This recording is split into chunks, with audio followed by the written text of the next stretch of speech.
亲，这里看上去真的很气派。上茶。坐吧。嗯。多谢。米夫人，据说楚国人最喜欢吃的就是温鼎烩肉了。为了您来呀，特地为您准备的。没想到义后还知道我们楚国的风俗。夫人公子请自便。继儿。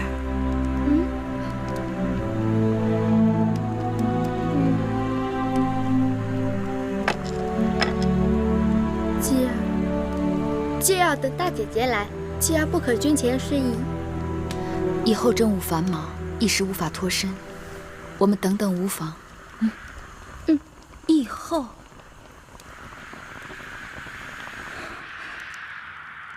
怎么？难道请我们来的不是义后？世上真是有人死要面子活受罪，已经积火烧长了，还硬撑着要见你心仪的义后。可惜义后已视你为婢女。怎么是你？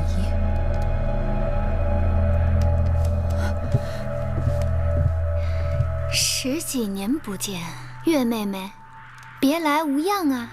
母亲，这位夫人是何人？她是母亲楚国的故人。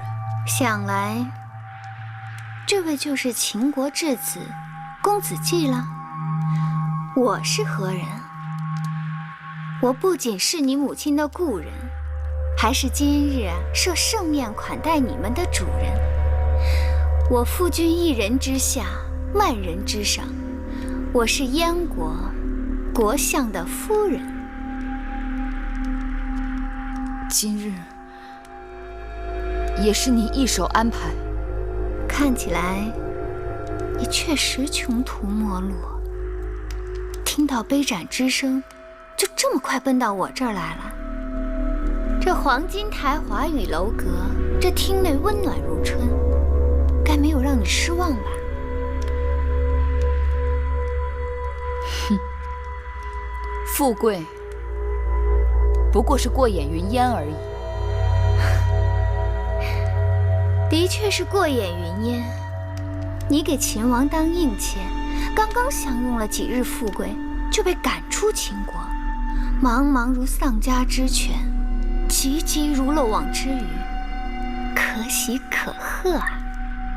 依仗权势，虎虎之威，一手遮天，难掩天下之目。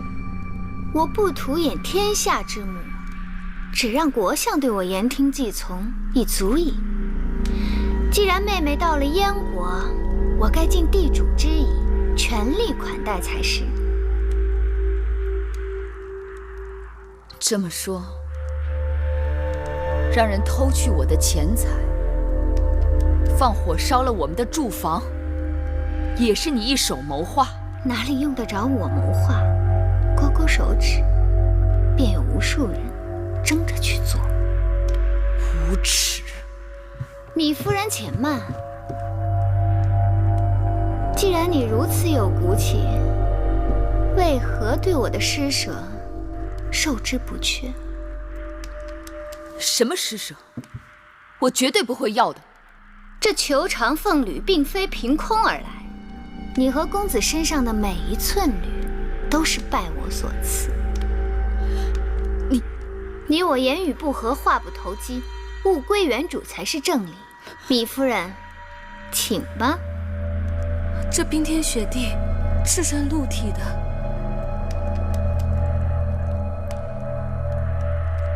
冰天雪地，只怕米夫人在秦国和楚国都不知何为真正的冰天雪地，尝尝定是别有滋味。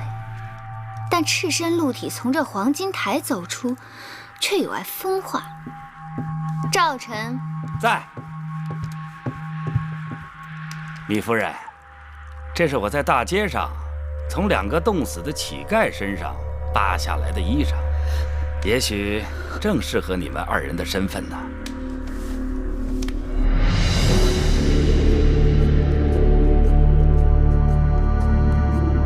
怎么难过了？从楚国到燕国，这么多年，我日日都盼着这一刻。你对我也就算了，继儿不过就是一个孩子，你们为鬼为魅，你冲我来啊！也是，衣不遮体，赤着脚走回去，说不定就冻死在半路上了。你若心疼儿子，不如此刻就跪在我脚下，承认你是个贱人，是个从小就不知廉耻的贱人。我或许可让他留住身上的美妇裘皮。母亲，继儿不要这衣裳。继儿，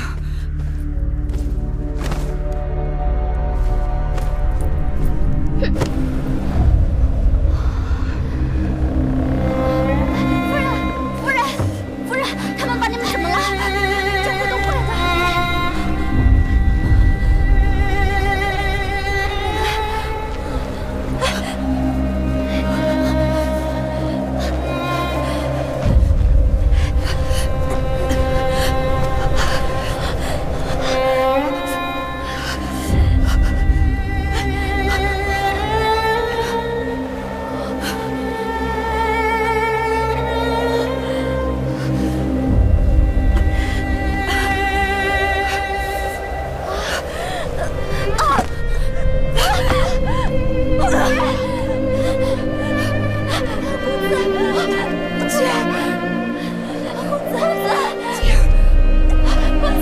快起来！继儿，管不了。继儿穿着婆婆做的衣裳，然后好暖和。继儿，快这，请背着起来。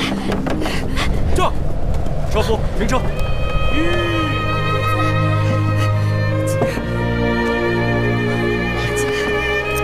起来！快起来！你们是何人？为何困顿在这大雪之中啊？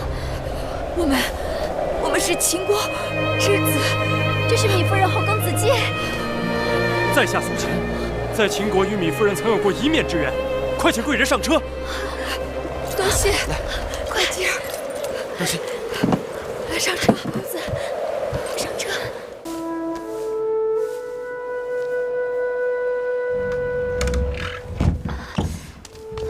夫人，苏子走了。是临行之前，苏子吩咐他的手下把公子的貂皮衣裳给赎回来了。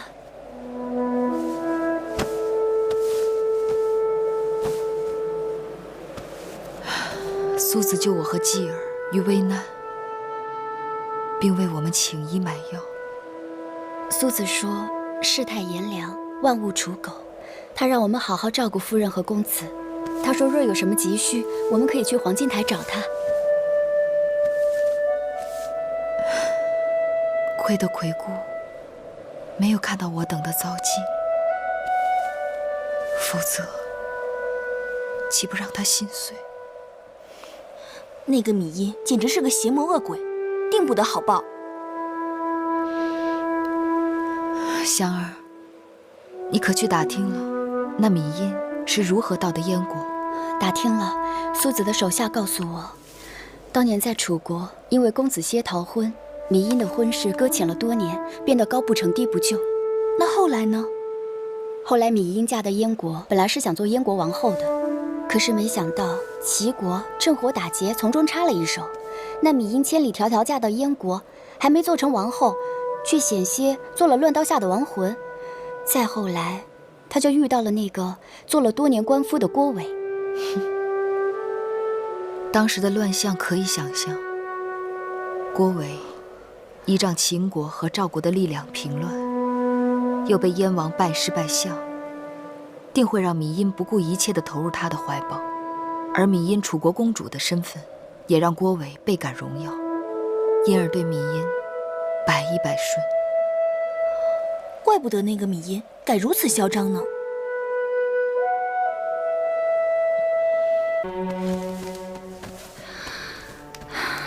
这晦气的燕国，一年到头满眼的冰雪，能有3、5个月的春色就不错了，弄得我寒气上身，骨头整日酸痛。夫人定是操劳过度了。这么大的相府，万事全仰赖于我。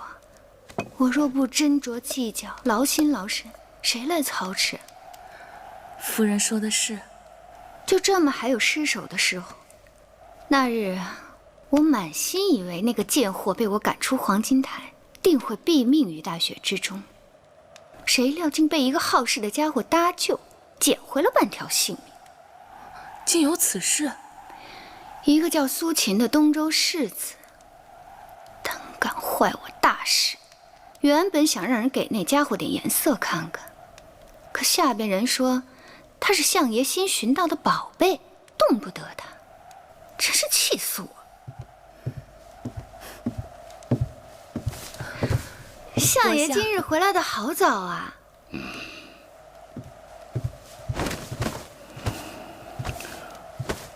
下去吧。是。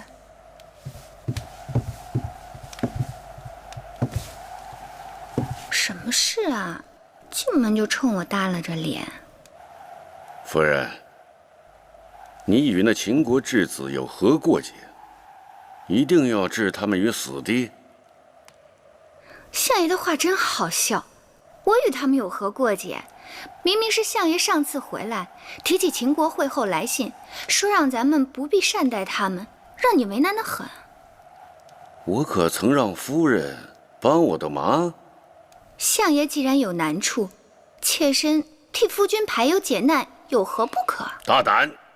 你一个妇人，不在府中好生料理家务，竟然自作主张干预朝政。妾身哪懂什么朝政，只是看夫君作难，帮你一把。谁料好心当成驴肝肺，竟招来你横眉立目。好，既然我犯了大罪，那你治罪好了，要杀要打全由你。反正你是国相老爷，杀了我一个楚国公主，也可以让你扬名天下了。夫人，坐。好了，夫人，反正你是看我样样都不好。若这样，赶紧把我送回楚国去。哎呦，夫人，你说哪儿去了？我怎么舍得把夫人送回楚国呢？啊？哎呀，哎呦，夫人，快看，今日有人呐，给老夫啊送来了一只金钗，一只鎏金凤钗。这金钗是实打实的货色。凤钗虽是鎏金，但做工精巧，美轮美奂。老夫知道夫人对这首饰见地独到，所以啊，特地把它们带回来，与夫人共赏。啊，夫人，这2样东西可好？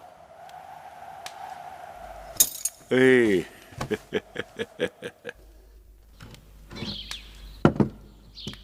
黄金台之事已经查明，是国相夫人所为。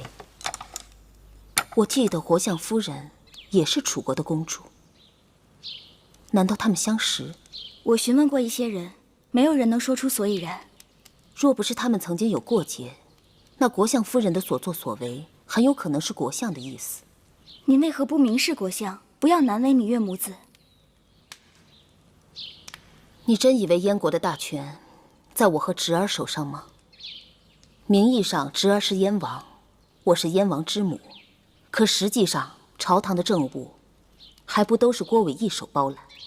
我若因为芈月公开斥责他，与他有了嫌隙，那朝堂上就无人可依仗，岂不因小失大？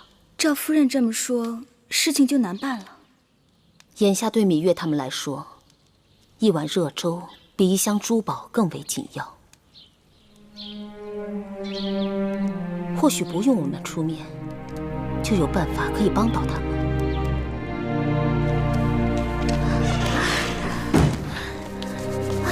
夫人，怎么没卖出去？雪太大，街市上根本没有人做生意。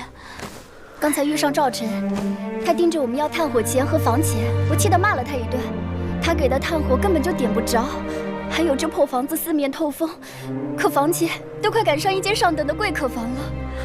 骂他又有什么用？他说了，我们4个人住在一间房，房价自然要翻番。他还说，若不是他心善，早就把咱们赶到街上去饿死冻死了。你们一定累坏了，喝口水，歇一会儿。哎呀，都结冰了。慧儿，你这是？自从屋里断了炭火，日日都是灰姑姑和香姑姑把陶瓶抱在怀里，母亲和我才能有水喝。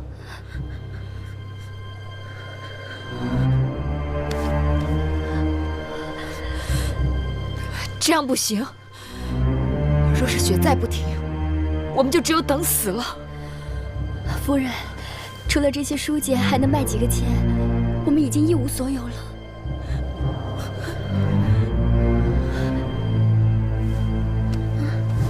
母亲，只要这件衣裳，也可以换点钱来。不行，希儿不可以没有这件衣裳。有了钱，有了炭火，有了吃食，吉儿就不那么冷了。所以，吉儿根本不需要这件衣裳。公子啊，万万不可！要不是那好心人搭救，你可就没命了。公子别急，我再拿着书钱出去一趟，或许能遇上一个买主。那米夫人是住在这儿吗？米夫人是住在这儿。你是何人啊？哎呀，可算找到你们了！来，进来，进来。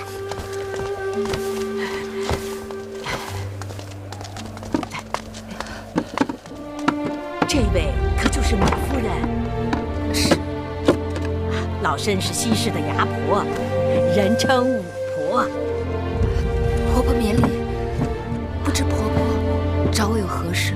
是这样的，那个陶隐，陶老爷，前些日子偶然在夫人的女婢手上买到了几卷《诗经》，欢喜得不得了。今日陶老爷亲自找到我，无论如何让我来叨扰夫人。这是陶老爷让下人送来的竹简，烦劳夫人为他们家抄录一份婚姻礼仪方面的试婚礼。这个是半担粟米，这个是一担炭火，还有些许钱。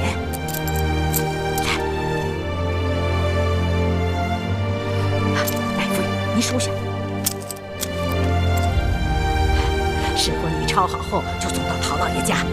陶老爷还答应了送2匹帛、6斤肉为礼。只是这试婚礼要得急，半月之内就要抄完。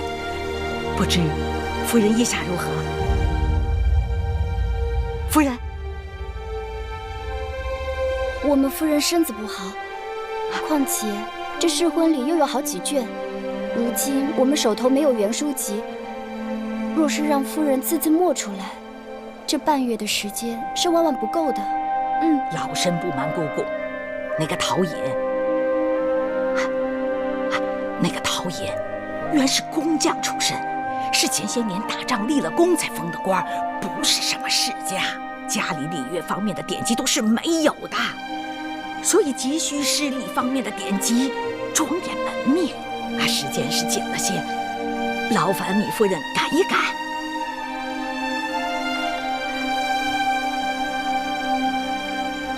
要不我去找陶隐商量，再加点礼，如何？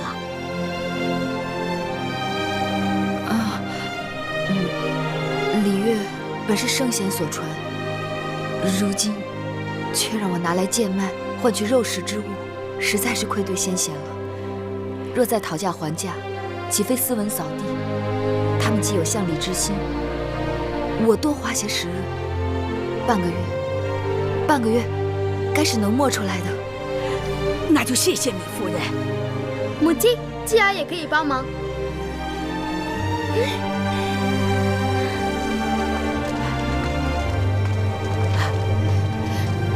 夫人留步，老身告辞了。谢谢王国少爷。哪来这许多礼数啊？帮你们就是在帮我自己。陶冶说了，以后家里的所有典籍都有劳夫人抄录，夫人以后有的忙了。行，半月之后我再来驿馆找夫人。告辞了。谢谢婆婆，谢谢婆婆，慢走。半担疏米，一担炭火，炒好后还有2匹帛，6斤肉，有许多典籍要抄，母亲和我有的忙了。是啊。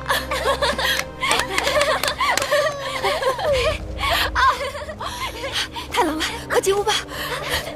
又有柴米又有肉，福气真不错。是。那陶尹出手如此大方，给我查查是个什么来历？小的查过了，是个粗人，没有什么背景，当年还得过国相的好处呢。我想法子让人去打个招呼，不信他真的敢与国相府作对。夫人，今日一早，国相爷派人来过驿站，询问过秦国质子的情况，还带来些衣食财物，小的心里没底。夫人您看，国相爷的心思我最清楚，他那是面子上敷衍一下，做给别人看的。你就照我说的去做就行了。小的明白了，只是那些东西和钱财，你自己留着吧，好好干，不会亏待你。是，要是搁在一般人，经过这几番揉搓，早就成了枯木死灰了。可是这芈月的那贱人运气太好，一不留神就死灰复燃。看来那驿馆过于招眼了，不可将他继续留在那里。该怎么办？小的全听夫人的。欲毁其人，先摧其心。驿馆是世子贵人留宿之地，他不配。把他从驿馆里赶走，他不是尽管破衣烂衫，还撑着夫人的脸面吗？让他沦落街头，沦落到最下等的匹夫走卒之中，把他踩到烂泥里去。我一定照夫人的话去做。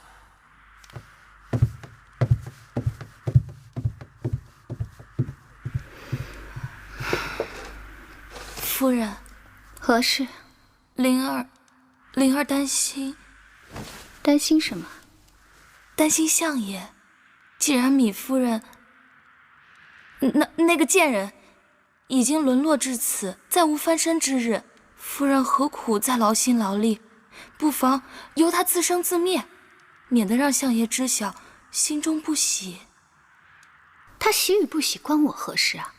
我喜不喜才是要紧的。那个芈月，她活在世上一日，我就不喜一日。更何况，那秦国质子也是相爷的烦心之事，最好无人与他提及。眼不见为净，耳不听为清。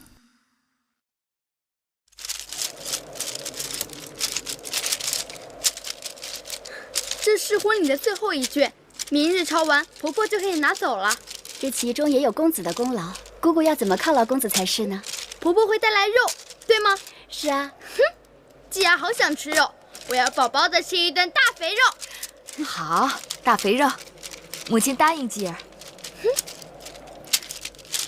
李夫人，李夫人，小的有礼了。有何事？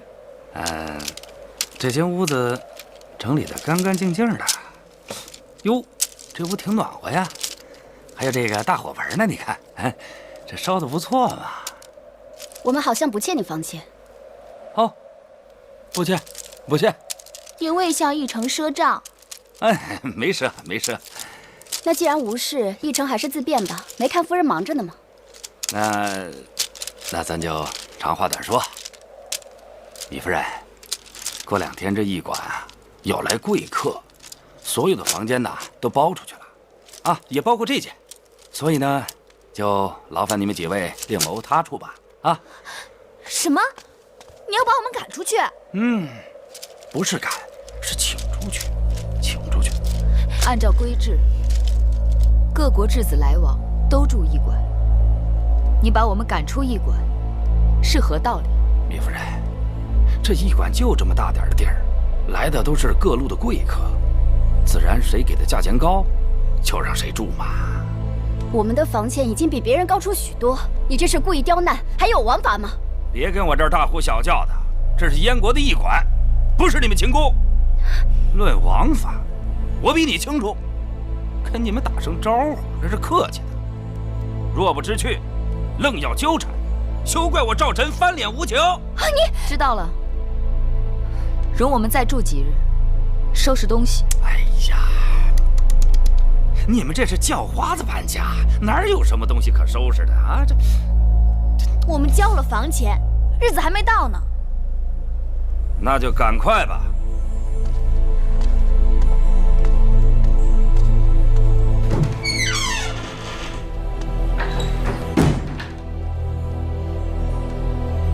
他们想赶尽杀绝，好在快要开春了，想饿死、冻死我们，没有那么容易了。可我们离开驿馆，能去哪儿啊？天地之大，还能没有我们的容身之地？可是公子与夫人的身份尊贵，是龙血凤髓，贤身贵体，怎可浪迹于街市？身份既不能当衣穿，也不能当饭吃，计较它有何用处？堂堂正正，德配天地，自然尊贵。母亲，吉儿早就受过了这一城的恶气，离开这儿，我们不受他的管束，反而活得更畅快些。继儿说的有道理，可是离开了这儿，我们就离燕国王宫更远了。那要是大公主再找我们，我已经不指望大公主了，还是靠我们自己吧。母亲，你放心，还有我。舅舅说过，要我帮助母亲，我是母亲身边的男子汉。好孩子，继儿真的长大了。可是，舅舅他在哪呢？他能来帮我们吗？你舅舅，小然，只怕他也很难。说好了是半个月的，这都过了多少时日了？五婆不会忘记了吧？五婆会不会生病了？她若是病了，那陶老爷也会让伙计来去抄写的试婚礼啊。难道他们不想要了？这香儿，日日都到街头去寻五婆。今日无论是否能找到，我们都要收拾行李，准备明日搬出驿馆。可是，我们能搬到哪儿去啊？这炭火没了倒也罢了，反正马上开春了，一日日会暖和起来。可是我们的黍米都已经吃完了，就连烛火都快点完了。母亲，那个陶艺先前不是说有很多典籍让我们抄吗？我们若走了，他该如何与我们联络？谁还替他抄啊？先让他把那两匹帛和6件热拿来再说。我猜测，其中定是有什么变数。此刻，我们只有以不变应万变。继儿，帮母亲收拾东西吧。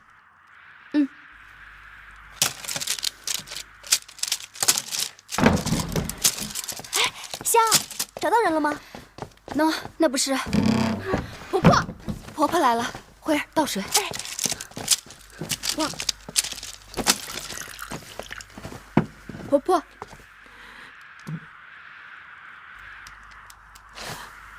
糜夫人，婆婆，我们日日都在等你，你怎么此刻才来啊？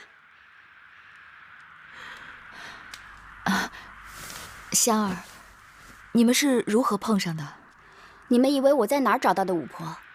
就在驿馆门口，她定是转悠了好久，见到我反而掉头就跑。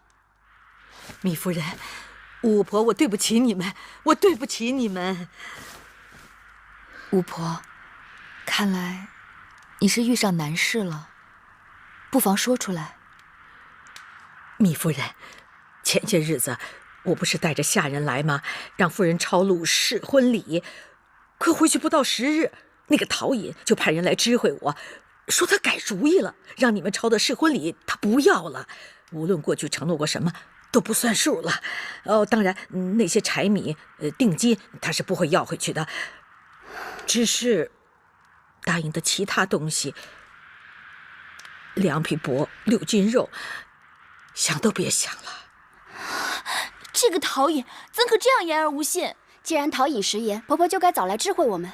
哎，只怕有些事情，也不是她一个小小陶尹能做主的。密夫人，我是想来知会你们的。我来过驿馆，可是被那个可恶的驿丞赶了出去。他说不许我再踏入驿馆一步啊！这个天大无雷轰的赵臣，谢谢巫婆告知我们实情。你若今日再不来，只怕日后也找不到我们了。你们要搬走？这驿馆已经容不得我们栖身，明日我们就要另寻落脚之处了。不知可有了去处？不瞒米夫人，房舍租赁买卖，我们这些牙婆是行家里手，但是街头市井之地是那些贩夫走卒群聚之地，你们都是贵人，岂不是委屈了？当日舜也做过农夫，傅说也当过筑墙工匠。巫婆若能相助，我等定会感激不尽。包在我身上了。夫人，您请，您请。夫人，应该是知道了，咱们这继承啊是东贵西进，东要西市。这西市既有引车卖浆之贼，也有偷鸡摸狗之徒。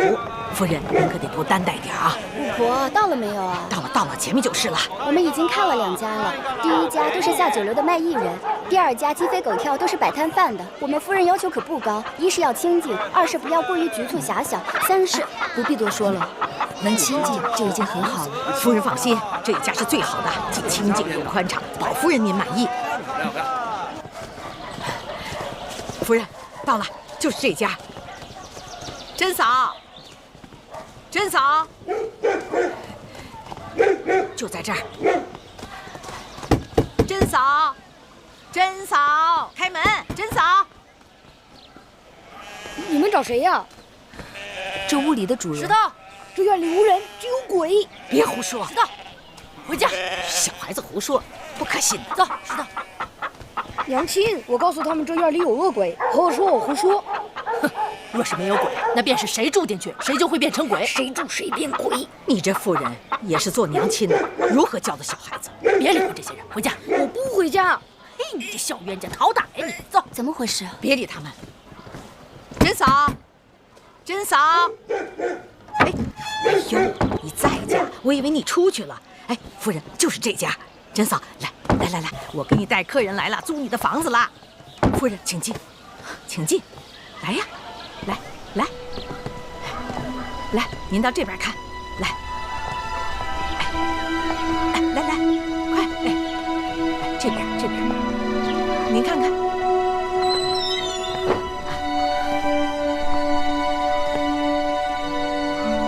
还有这边，哎呦嘿，小心啊，小心脚下啊，这边。哎，夫人，您看，这儿挺好的，院子乱点收拾一下就好了。这是我们这儿1等1的房子。甄嫂，你家几口人？这房子怎么租啊？这么大一间院子，怎么就只有你一个人？家里的其他人呢？满满的都是人，公婆、老儿、大伯、小叔，满满的睡觉。夫人，不瞒你说，他们家的人都死了。他大伯原是军籍，后来战死军中，他在军中的丈夫也死了。他公公为了让小叔子活命，自己去从了军，再也没回来。后来齐国人来了，把他小叔子也打死了。他可怜的儿子病死了，婆婆呢也饿死了，像她此刻这样也是在等死。夫人，这种地方怎么能住啊？如今天下太平了，不打仗了，我不是牙婆吗？我就看着珍嫂可怜，想着能不能找点客人把她这个房子租出去，多少赚几个钱糊口。她只是有时候糊涂，其实人挺好的。前些日子孙屠户还托人说媒要娶她呢。巫婆，我知道了，让我想想。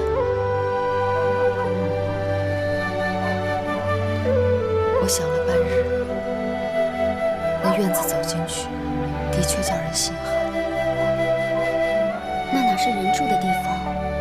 一院子的鬼，唯一的活人还是个活死人。那我们不租那儿了，再到别处找找。不是租不租那院子的事，而是那些事直塞人的气息。我好像突然领悟了，他们为什么要把我们从驿馆赶出去。他们不仅要我们冻死、饿死，更要我们的心死，要我们即使有一口气，也要如同行尸走肉。西市虽贫贱，可比贫贱更恐怖的是无王。我在想，我和继儿和你们会不会就此泯灭在那儿？夫人，我一路想，一路回到了驿馆。我要问问继儿，问问你们，我们的命是否能强过那些市井之人？进门时，恰巧继儿在念孟子告子夏。天将降大任于斯人也，必先苦其心志，劳其筋骨，饿其体肤，空乏其身，行拂乱其所为。我明白夫人的意思了，我们收拾东西，明日搬家。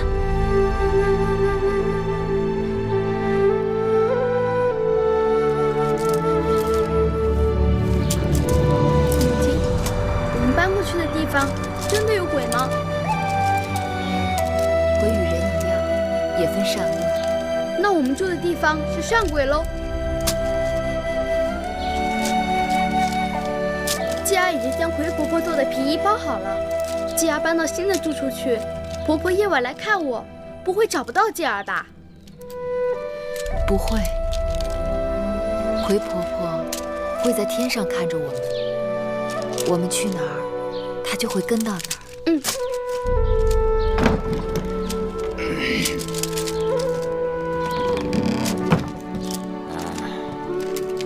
本驿丞来。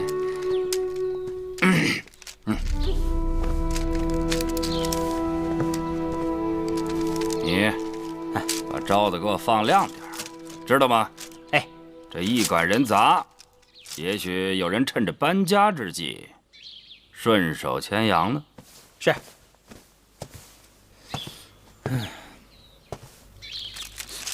这什么呀？哼！公子，刚才夫人与公子说，鬼也分善恶，公子可见过恶鬼？公子在屋里好好找找，眼前就有。哎，我找到了，是他！哼，枯骨死草，没几天了，就剩下嘴硬了。给我看着。是。哎，来，夫人进来。珍嫂，珍嫂，我们来了啊！宝儿，是宝儿，是宝儿。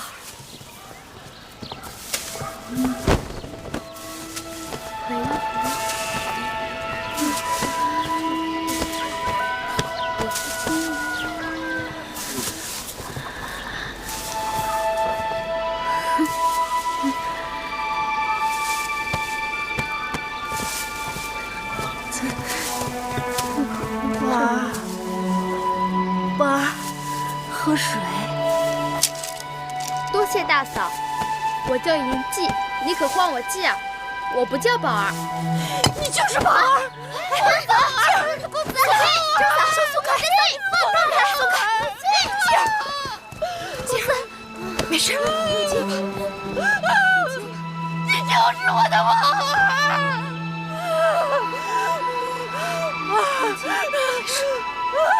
没事情。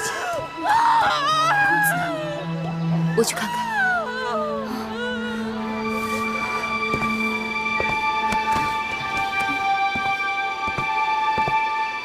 宝儿，娘来了，我是不是？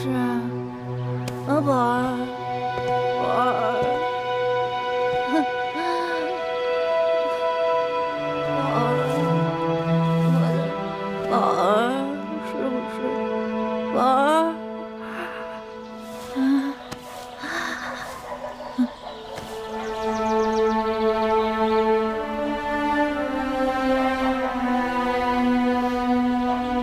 宝儿是你的儿子，宝儿，好孩子。宝儿从小就懂事。你的孩儿，定是与我的孩儿差不多的年纪。宝儿自知做大王的时候，他6岁，然后后来齐人来了，他8岁，再后来秦人、赵人来了，宝儿多大？宝儿多大了？你告诉我。宝儿病了，然后我抱着他。宝儿定是个好孩子。然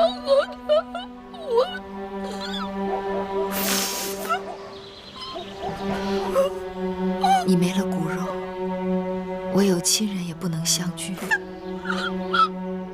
我们到一起，算是同病相怜、相濡以沫的缘分。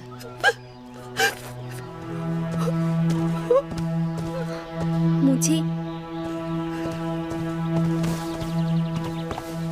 母亲，既然饿了，宝儿，宝儿，这儿有吃的。宝儿，这儿，不行，宝儿，娘有粟米，娘给你做啊。娘，那你去做。娘有粟米，我去做啊。宝儿，母亲，这位大嫂有点怪异，她是不是得病了？他是患了思念儿子的病痛。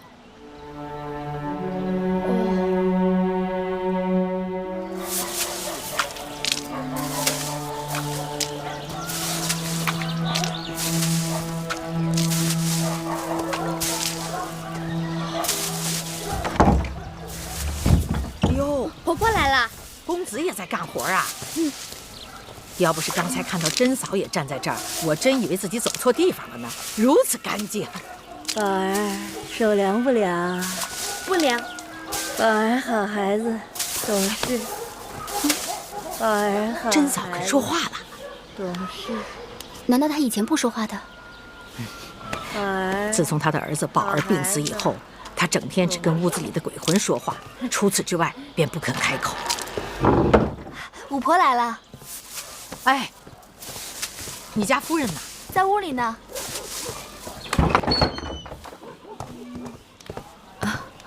五婆来了，快坐。夫人，慧儿倒水。是。真能啊！米夫人，你们可真是贵人呐！无论到哪儿都给哪儿带来了贵气。你看，连好几年不开口的甄嫂都和我们说话了。五婆才是我们的贵人，让我等有了片瓦遮身、立锥之地，芈月敏感不忘。哎呀，米夫人，老妇是心中有愧，若能折些罪过，倒也好。米夫人，这些衣物可是宫里的东西啊。这虽然旧了点儿，但料子和针线那是上等的。五婆眼力过人。说起来，这些旧衣物还真不如一件可以挡风御寒的粗布衣裳实用。夫人哪里知道啊，这些针线手艺啊是能赚钱的。不知这些女工是不是夫人身边的人做的？婆婆的意思是，这针线可换衣食？岂止是换衣食啊，能换上等的衣食。不瞒婆婆，这些针线是我一个亲人亏骨，我的一个已经离世的亲人做的，但也有一些是我自己做的。若真能换衣食，那自然是再好不过了。原来米夫人，你也有这样的技艺啊！要是让夫人出卖针线，未免过于降尊临卑、居高就下了。我们此刻的处境，婆婆应当心里有数。举步维艰，几近山穷水尽，何况能自食其力，比养人鼻息、寄人篱下来的硬气。既然夫人如此洒脱，那老身就直言了。在这燕国，除了宫中显贵、富豪世家，很少有人寻求礼乐典籍的。夫人的抄录生意虽然时不时有，但未免清淡。夫人不知，眼下燕国呀，这有了几日太平的日子，财主嫁女娶亲，权臣送礼作寿，在继承那是日日都有的。好的针线，就是好的面子呀。看夫人您的技艺，盖世无双。凭这针线，只怕你活多到接不过来，还愁吃穿用度嘛。谢五婆指点。若这真是一条出路，那还要请五婆帮忙招揽生意。只是芈月有一事相求，请五婆在外，最好不要透露我们的来历和身份。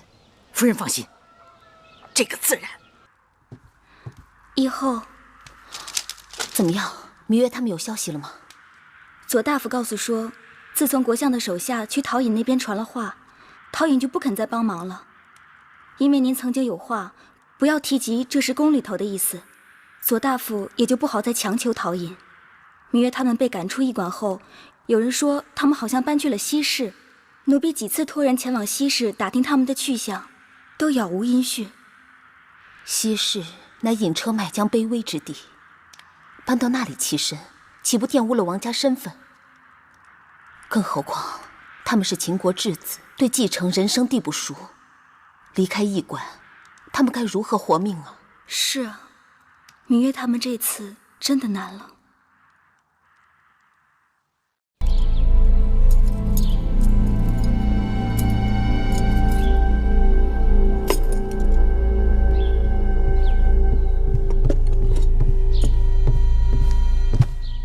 夫人，您要找的冯人和绣娘来了。这燕国就是这样古怪，春日来了，花儿好像一夜都突然怒放了，生怕谁比谁差了。明日宫中春宴，我是国相夫人，更不能被那些寻常粉黛给比下去。夫人的相貌在宫中已是绝色，夫人新做的桃花绣服一定可以艳压群芳，无人可比。哼，告诉他们，那件桃花绣服做好了，再赶快为我做几件夏衣。这燕国夏日一晃而过，若没有几件花色新鲜、薄若蝉翼的夏衣上身，都不觉得曾有过夏日。知道了，夫人。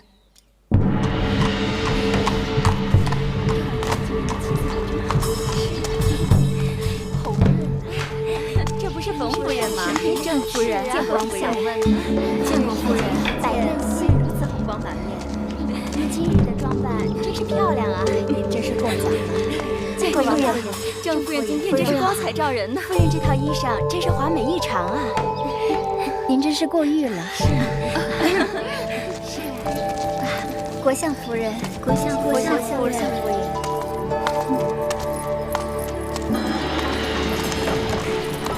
国相夫人，您来赴宴，今日宫里春光无限呐。您请。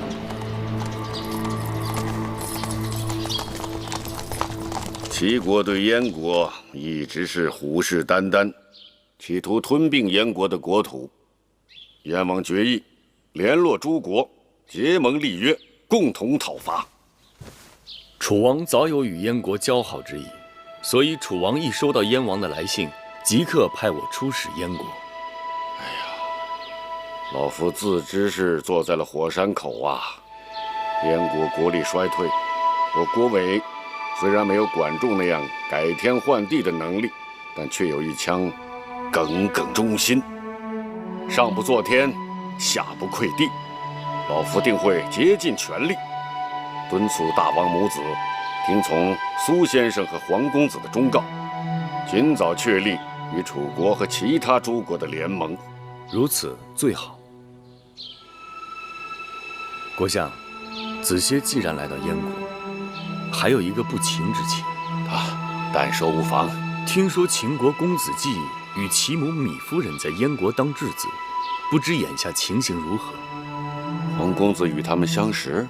芈夫人本是楚国公主，与子歇是故人。楚国公主？原来黄公子与芈夫人曾是故人。在下前日去过驿馆，打算探望公子季母子，谁料却被告知公子季和芈夫人已搬离开驿馆，不知去向，真是令人担忧啊！公子季和芈夫人他们离开驿馆了吗？啊，正是。这老夫的确不曾听说呀。哎，前些日子老夫还曾经派人给芈夫人他们送去了钱财，并传话给那驿丞，叮嘱他对秦国质子不可过分苛刻。哎呀，你看这怎么说走就走了？哎，为何缘由啊？据说是因为驿馆所价过高，使得公子季和芈夫人不得不另寻他处。他们虽身为质子，可并非街头弱小，怎可任人盘剥呢？更何况公子季是义后的骨肉兄弟，身份尊贵，为何连个驿丞都敢欺辱他们？这是个贪吏，利令智昏。公子放心，老夫定去查个明白，若有行为不检，严惩不贷。子歇恳请国相尽快查清楚公子季母子的下落，以免他们流离失所，无处安身。那是自然。子歇谢过国相，先告辞了。那个田将军的夫人算是什么东西？竟然也敢诸围催让，在我面前卖弄她的首饰。夫人说的是。还有那个慕容夫人，她夫君不过就是宫中的武大夫，她竟肆无忌惮在春宴上盖过我的风头。慕容夫人往日对夫人还是很恭顺的。看她今日穿的那件富贵海棠锦衣，那是恭顺吗？那是明目张胆的羞辱。依灵儿看，慕容夫人的海棠锦衣的确是清丽脱俗，可夫人的桃花绣服更加艳丽悦目，并不比她差呀。你也气死我呀！没听到义后在春宴上夸赞慕容夫人衣服上海棠绣得好，还说什么桃羞杏让，那桃指的是谁呀？那不就是我吗？你猪脑子！哼！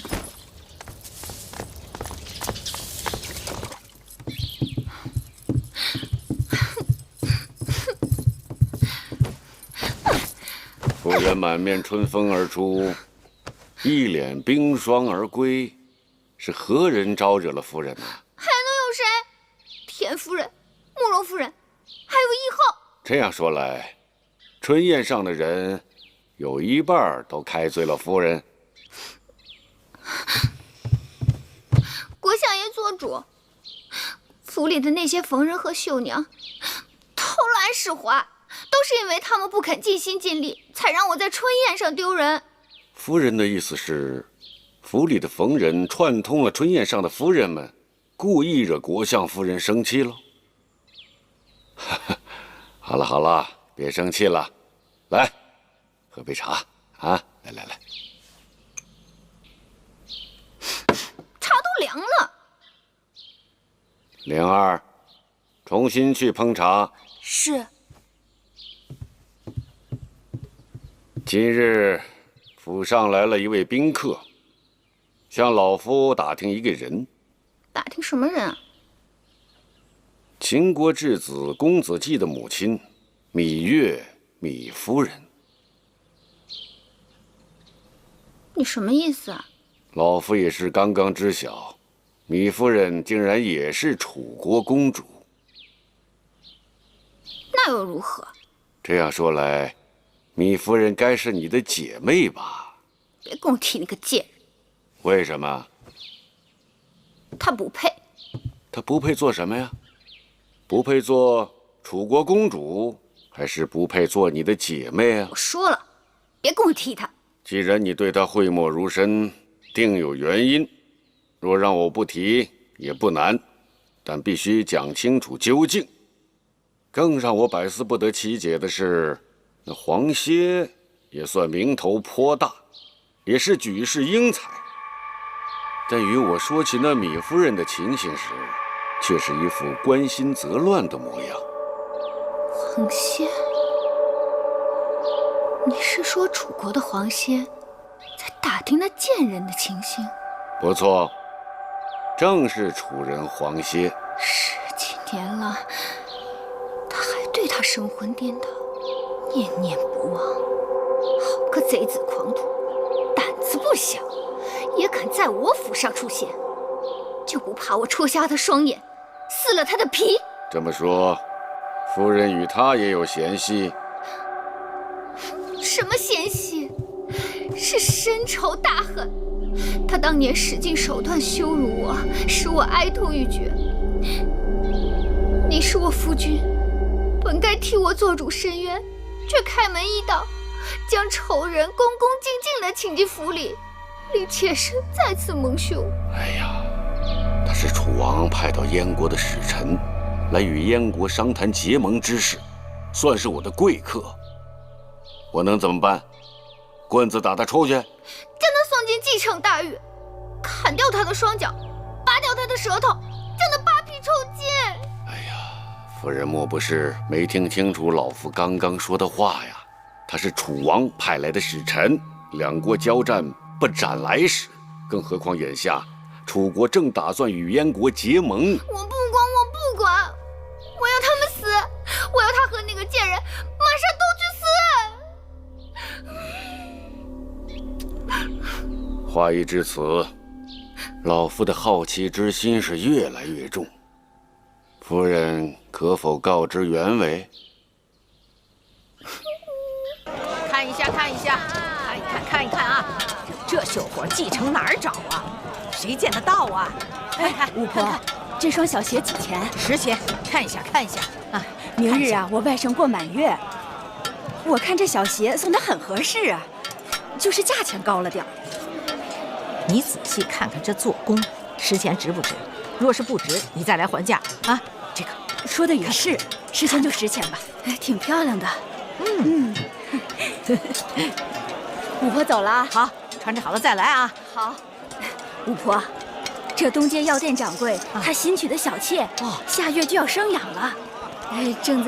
正需像你这样手巧的绣娘做一套喜庆的被褥，这活计你得帮帮忙啊！你放心，你只需把定金拿来便可。那好。婆婆，这个好漂亮，这块布绣的真是考究，尤其是这花枝，绣得灵动精美。敢问这是出自您的针线吗？哎呦，公子，你取笑我老身呐？我哪有这样好的技艺呀？我是带人家卖的。看看，那这针线该是出自楚国人之手。也许是燕国人、赵国人也说不定。婆婆莫打诳语，恐怕这燕国人都不知道这是什么花。这种花从来没见过。是，好秀气的小花，真是从来没见过。这是杜若，它开在半坡林中，这是只有楚国才有的花草。公子，你买便买，哪有这许多话啰嗦的？好，这块布我买下了，多少钱？ 30钱。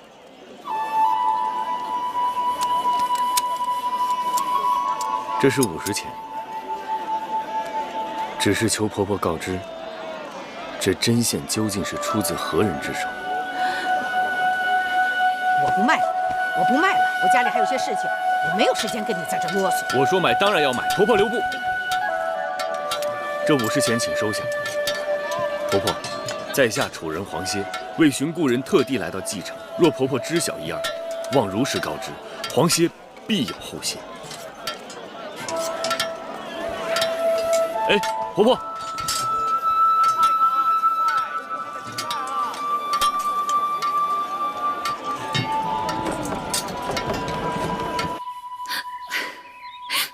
这样听来，那芈月实在是个妖妇，夫人也的确受了莫大的委屈啊。他们与我是刻骨铭心、不解之仇。哎呀，夫特别是人，那个贱人，毁了我一生一世。好了好了，而且，秦国会后也来信说要燕国帮忙收拾了那公子季母子。凭国相爷的智谋和权势，要他们的性命不过就是举手之劳。既然如此，还不赶快替妾身出这口恶气，顺便送秦国一个人情。夫人以为诸国之间的人情是那么好送的？燕国送秦国一个人情，秦国能还燕国何物？既然秦王母子急于要取公子季母子的性命，这也就是说呀，公子季母子并非可有可无，我们正好用来与秦国讨价还价。我一直担心燕国对秦国过于依赖，秦国既是燕王母子的靠山，也是燕王母子的牵制。眼下我们正可以用秦国质子来掣肘秦国，岂不是一件好事吗？我不懂你那套生意经，我要他们死。不可，我要将这筹码安安稳稳地放在那儿，待价而沽。我要他们死。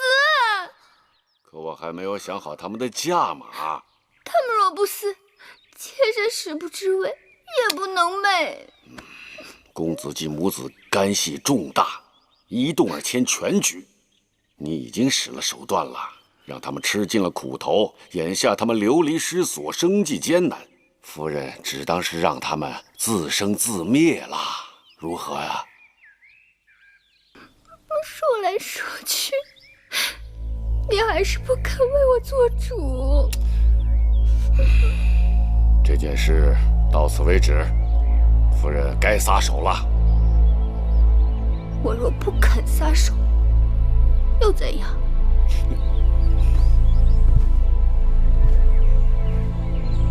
倘若夫人做事不留余地，就不要怪老夫与你